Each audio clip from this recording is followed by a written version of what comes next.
it downfield. It is caught. John Moran in the clutch. Oh my word. Oh my God. Deep to right field. Way up there and way down the sideline. Jefferson, another huge run. Jalen Red broke tackle, stayed on his feet.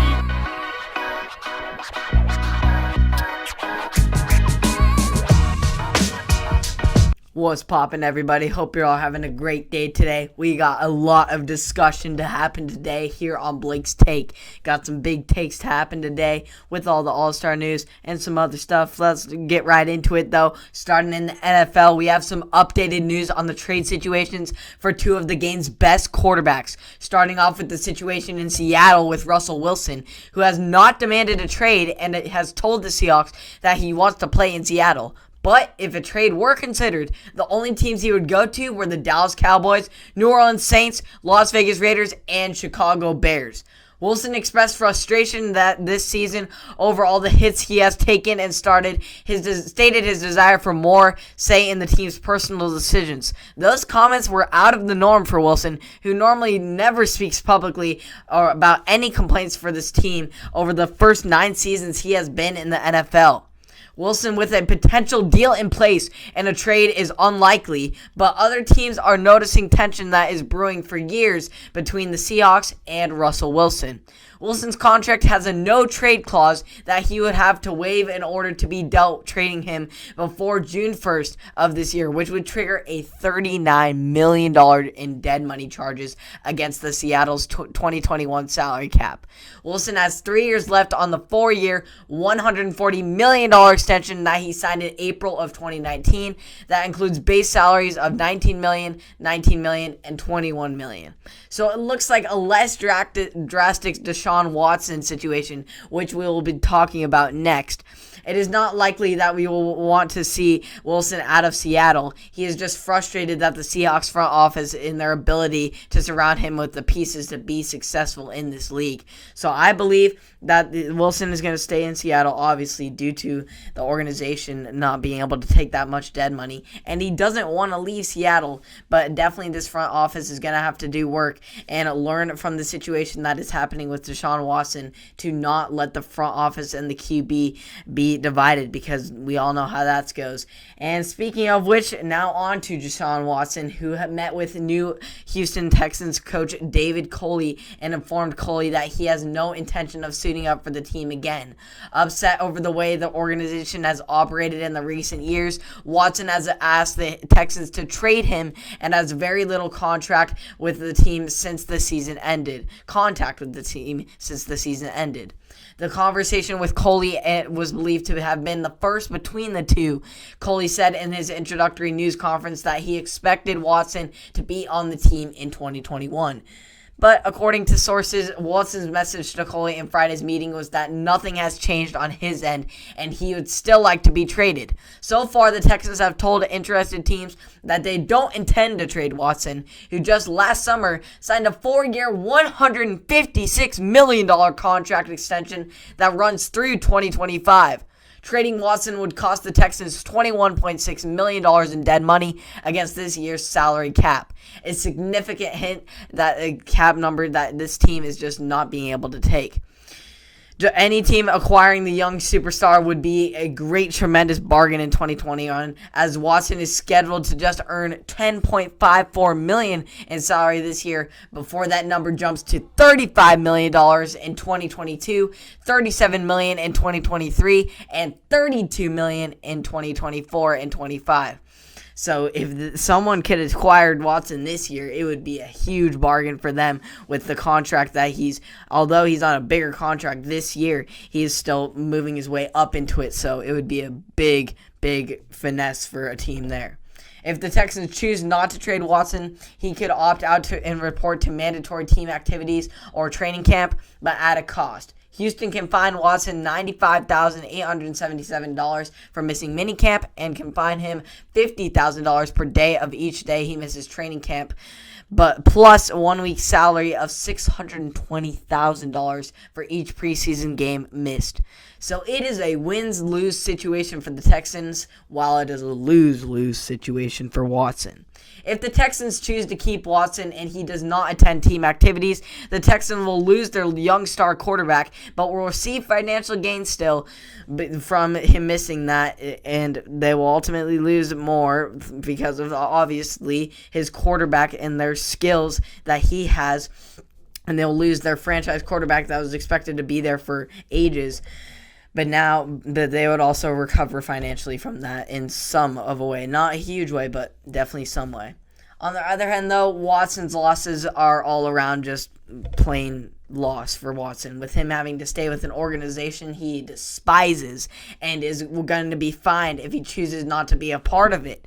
It's a struggling situation in Houston where both sides aren't seeming that they are going to budge anytime soon. So not a fun situation for Watson.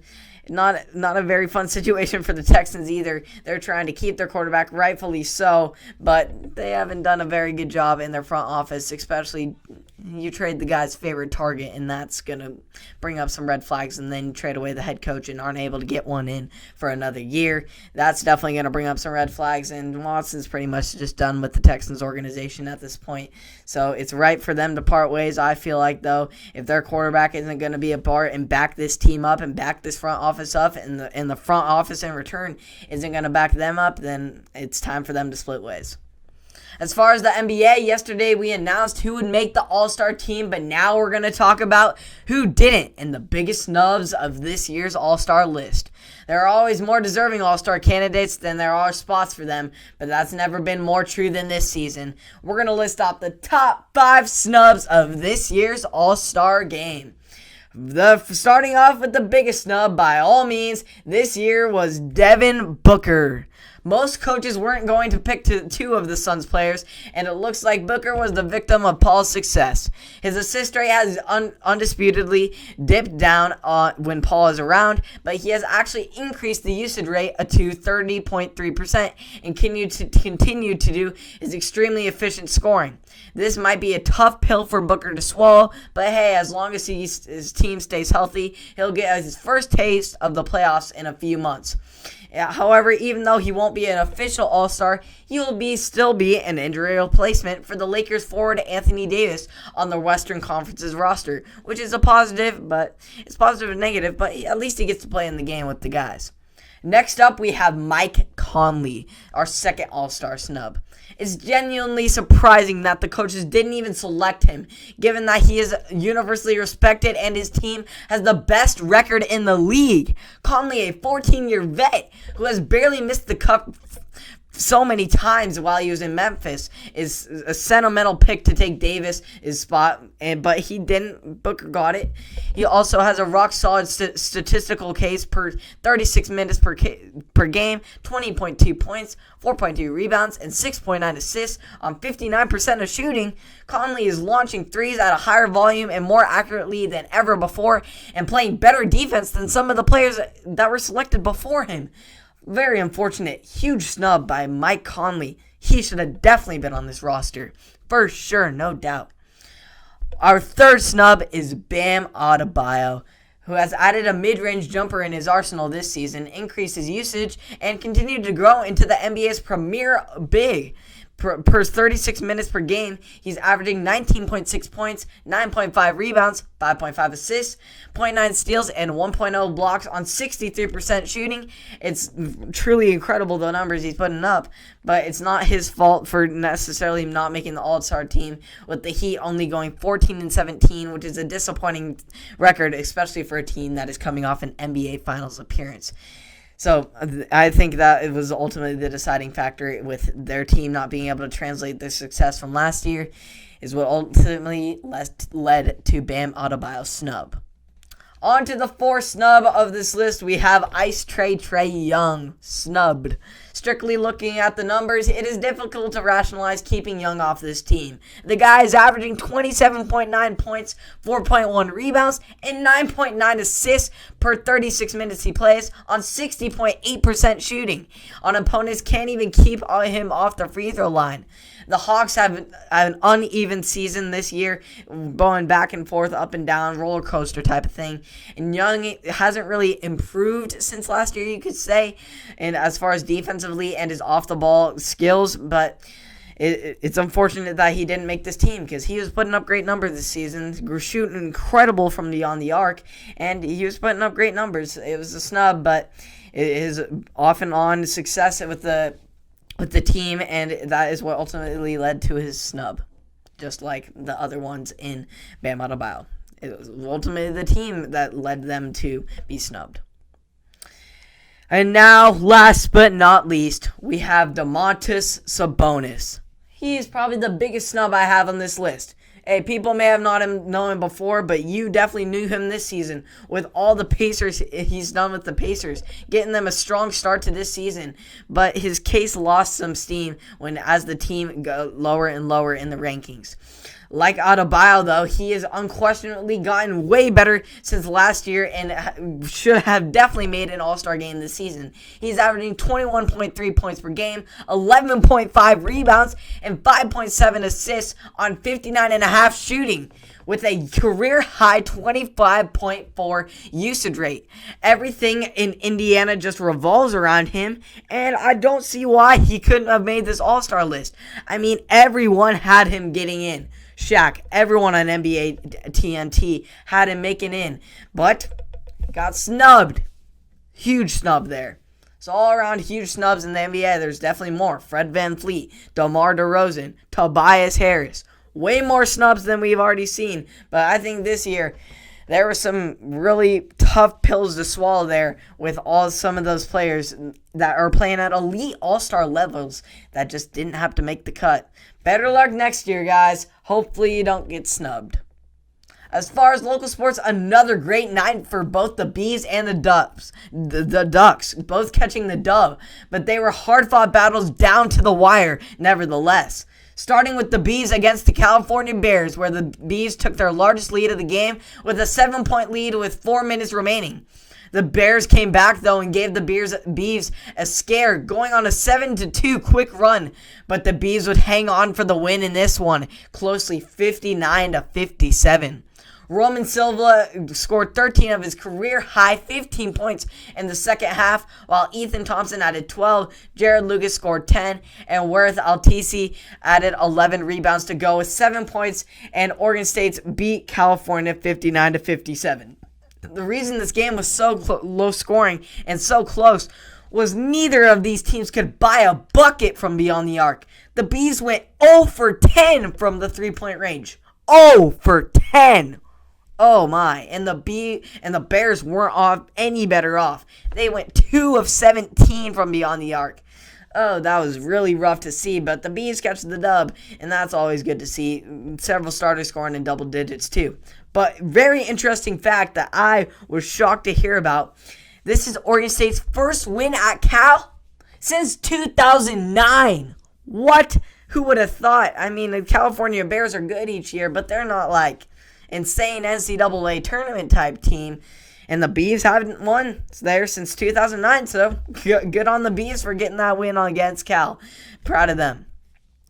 So on to the other close matchup of the night, where we had the battle between Oregon and Stanford. It was a back-and-forth game, but the Ducks started off to find their rhythm, and at the end of the game, causing them to never look back from there. Dart's three-pointer with 3:55 left gave the Ducks the lead for good at 65-64. Chandler Lawson also followed 48 seconds later with a dunk on the three-point lead, and Oregon made a 4-6 from the foul line in the final minute to hang on in this one, keeping their conference title hopes alive with 4 regular season games left on their schedule. Chris Dewar had 17 of his 24 points in the final 10 minutes. LJ Figueroa had 13 points. Eugene Amarayu had 12 points and 10 rebounds, while Eric Williams Jr. scored 10 for the Ducks, and they catch the dub. The Ducks are now just a game behind the UCLA Bruins for the top spot in the Pac-12. And considering all they've been through this season, this team is the most perseverant team out of the whole nation, I believe. They were in the lowest of low. They were ranked below Oregon State. Not to diss on Oregon State, but they were pretty bad at the start of the season. And the Ducks were ranked below them in all the games they missed, all the setbacks they had, the injury complications. The list goes on and on what this team has been through in the 2020-21 season. It has been difficult for these Ducks to try and establish themselves as an elite team in this NCAA tournament and try and get in there, trying to stay in the top 25.